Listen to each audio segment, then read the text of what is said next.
guys, welcome to ஷைகுல் பார்வை.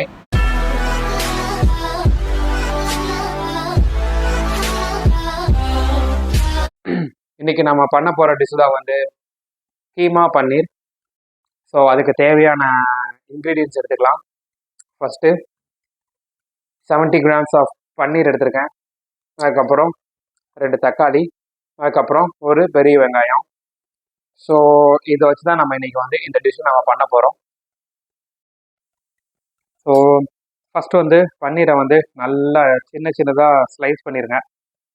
சின்ன சின்னதாக இந்த ஷேப்பில் வெட்டணும். ஓகேவா? ஸோ வந்து நல்லா சின்ன சின்ன கியூபிக்கில் வெட்டணும்.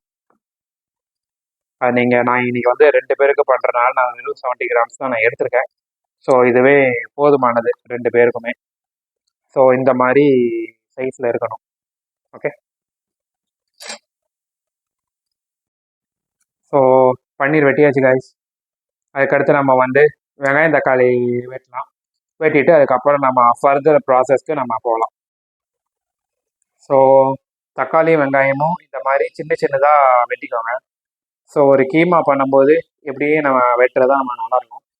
ஸோ நான் உள்ளே என்னென்ன மசாலா போடணுங்கிறத நான் வந்து இனிமேல் நான் ஸ்டெப் பை ஸ்டெப் நான் சொல்கிறேன்.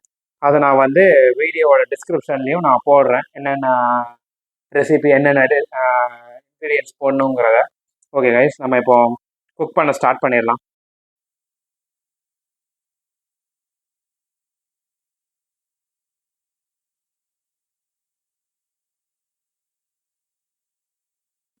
ஸோ நம்ம ஸ்டார்ட் பண்ணிடலாம். பேன் சூடாயிருச்சு.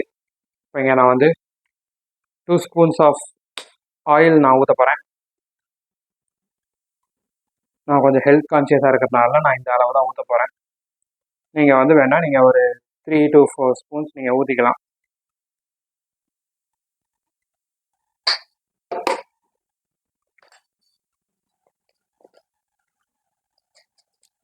ஸோ எண்ணெய் சூடானோன்னா நம்ம ஏலக்காய் வந்து போடலாம் ஃபஸ்ட்டு.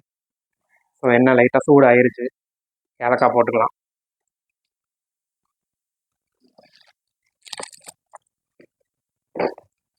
அதுக்கப்புறம் அது வந்து கொஞ்சம் பொரிஞ்சு வர நேரத்தில் நம்ம வந்து ஜீரகம் போட்டுக்கலாம்.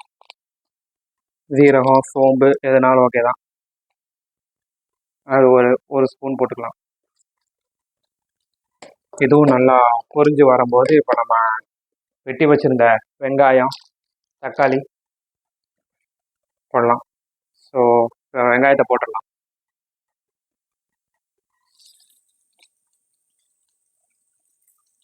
ஓகே, நல்லா ப்ரௌன் ஆகிற வரைக்கும் நல்லா வதக்கி விட்ருங்க. இப்போ வெங்காயம் வந்து ஒரு மாதிரி நல்லா வதங்கி ஒரு ப்ரௌன் கலர் இதுக்கு வந்துருச்சு. ஸோ இப்போ நம்ம என்ன பண்ணலான்னா, ஒரு ஸ்பூன் வந்து இஞ்சி பூண்டு பேஸ்ட் எடுத்திருக்கேன், அதை போட்டுக்கலாம். அதுக்கப்புறம் 1 ஸ்பூன் வந்து கடலை மாவு எடுத்திருக்கேன், அதுவும் போட்டுக்கலாம். போட்டுட்டு நல்லா மிக்ஸ் பண்ணி விட்ருங்க.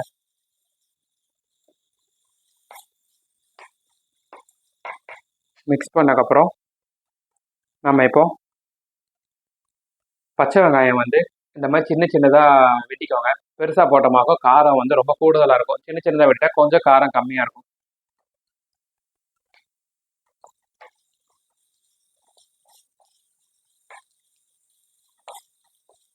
இப்போ நம்ம நெக்ஸ்ட் வந்து வெட்டி வச்சிருந்த தக்காளி நம்ம போட்டுக்கலாம்.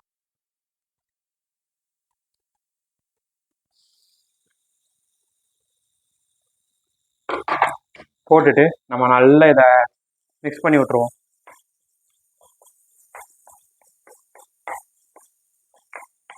நல்லா வந்து நம்மளுக்கு வந்து ரெண்டுமே வந்து கொஞ்சம் பிரிஞ்சு வரும்போது நம்ம அதுக்கடுத்து மசாலா போட்டுட்டு நம்ம பன்னீரை போட்டுடலாம். ஓகே, இது கொஞ்சம் நான் ஒரு 2 மினிட்ஸ் அப்படி விட்டுருவோம். அப்போ தான் நல்லா வெங்காயம் தக்காளி வந்து நல்லா ஒன்று போல் வேகும். ஸோ இப்போ நம்ம வந்து மசாலா போட்டுடலாம். என்னென்ன மசாலா போட்டேங்கிறத நான் டிஸ்கிரிப்ஷனில் நான் மென்ஷன் பண்ணுறேன், நீங்கள் அது மாதிரி நீங்கள் போடுங்க. போட்டு நல்லா வதக்கி விட்டுருங்க. எப்போவுமே மசாலா போட்டதுக்கப்புறம் மசாலா வந்து வேக வைக்கிறதுக்கு நம்ம வந்து ஒரு ஹாஃப் டம்ளர் வந்து தண்ணி வந்து ஊற்றிக்கலாம்.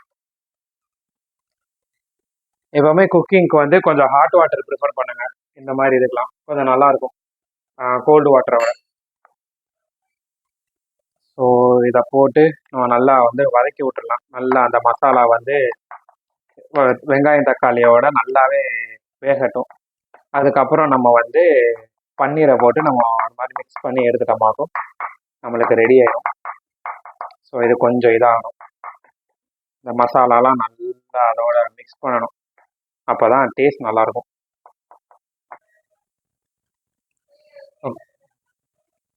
ஓகே கைஸ், இது நல்லா கொதிக்க ஆரம்பிச்சிருச்சு. நம்ம உப்பு வந்து தேவையான அளவு போட்டுடலாம். நிறைய பேர் கேட்குறீங்க தேவையான அளவு எவ்வளோன்னு. அதாவது 3 பேர் நமக்கு ஃபஸ்ட்டு ஒரு 1 ஸ்பூன் 1/2 ஸ்பூன் போட்டு செக் பண்ணி பாருங்கள். அதுக்கப்புறம் உப்பு வந்து உங்களுக்கு பத்தலை, உங்கள் டேஸ்ட்டு கரெக்டாக இல்லைன்னா அதுக்கப்புறம் நீங்கள் கொஞ்சம் கொஞ்சமாக நீங்கள் போட்டுக்கோங்க. ஃபஸ்ட்டு எப்போவுமே 1 ஸ்பூன் இல்லைன்னா 1/2 ஸ்பூன் நீங்கள் போட்டு செக் பண்ணிக்கோங்க. இதை நல்லா நம்ம மிக்ஸ் பண்ணிடலாம். இன்னும் லைட்டாக கொஞ்சம் எண்ணெய் பிரிஞ்சு வரும்போது நம்ம வந்து பன்னீரை நம்ம போட்டுடலாம். ஓகே காய்ஸ், நல்லா கொதிச்சிருச்சு. இப்போது நம்ம வந்து பன்னீர் போட்டுடலாம். இந்த அளவுக்கு வெட்டணும் நம்ம. சப்போஸ் அவங்க மிக்ஸி ரொம்ப சூப்பராக இருந்துச்சுன்னா நீங்கள் மிக்சியில் அரைச்சி கூட போடுங்க. அதுவும் கைண்ட் ஆஃப் கீமா தான். நம்ம மட்டன் எப்படி பண்ணுறோமோ அதே மாதிரி தான்.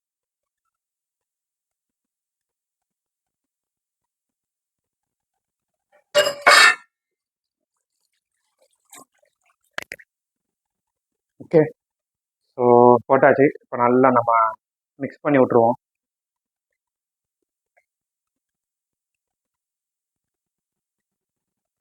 மிக்ஸ் பண்ணி விட்டுட்டு ஒரு 2 மினிட்ஸ் அப்படியே வச்சிடலாம். அப்போ தான் வந்து கொஞ்சம் நம்ம பன்னீர் வந்து கொஞ்சம் நல்லா வேகும். அதுக்கப்புறம் நம்ம வந்து ஃபினிஷிங் ப்ராசஸை முடிச்சு விட்ருவோம். ஸோ நல்லா கொதிச்சிருச்சு. ஸோ லாஸ்ட்டாக நம்ம வந்து கொஞ்சோண்டு இது கஸ்தூரி மேத்தி போட்டுடலாம். கஸ்தூரி மேத்தி இருக்குன்னா கஸ்தூரி மேத்தி போடுங்க. அது இல்லைன்னா வந்து புதினா மல்லி போட்டு நீங்கள் ஒரு 2 மினிட்ஸ் லோ ஃப்ளேமில் வச்சு நீங்கள் வந்து இது பண்ணுங்கள். ஸோ கஸ்தூரி மேத்தி நல்லா தூவி விட்டுருங்க. தூவி விட்டுட்டு இப்போ நம்ம க்ளோஸ் பண்ணிடலாம். ஸோ இப்போ க்ளோஸ் பண்ணிட்டு ஒரு வெறும் 2 மினிட்ஸ் மட்டும் நம்ம வந்து லோ ஃப்ளேமில் வச்சு நம்ம வந்து எடுத்துடலாம். ஓகே, க்ளோஸ் பண்ணி ஒரு 2 மினிட்ஸ் எல்லாமே கொஞ்சம் நல்லா செட்டில் ஆகணும். நம்ம பன்னீரில் வந்து கொஞ்சம் நல்லா மசாலாவும் இறங்கணும். அந்த கஸ்தூரி மேத்தியோட ஸ்மெல்லும் நல்லாயிருக்கும். ஸோ நம்ம அதுக்கப்புறம் ஓப்பன் பண்ணிட்டு டேஸ்ட் எப்படி இருக்குன்றதை நம்ம பார்க்கலாம். ஸோ 2 மினிட்ஸ் முடிஞ்சிருச்சு காய். இப்போ நம்ம ஓப்பன் பண்ணி எப்படி இருக்குன்றதை பார்க்கலாம். பாருங்கள், அழகாக வந்துருக்கு. அப்படி எல்லாம் சேர்த்து ஒரு மாதிரி சூப்பராக வந்துருக்கு. பார்த்தீங்களா? அவ்வளோதான் கைஸ், பன்னீர் கீமா. ஸோ இதை நீங்களும் ட்ரை பண்ணுங்கள். எப்படி வந்துச்சுங்கிறத எனக்கு கமெண்ட் பண்ணுங்கள். ஸோ இதே மாதிரி குக்கிங் இதை நீங்கள் பார்க்கணுன்னா என்னோடய சேனலை சப்ஸ்கிரைப் பண்ணுங்கள். இந்த வீடியோ பிடிச்சிருந்தா லைக் பண்ணுங்கள், ஷேர் பண்ணுங்கள். என்னோடய சேனல் ஷைவல் பார்வையை சப்ஸ்கிரைப் பண்ணுங்கள். So see you on next video. Thank you guys.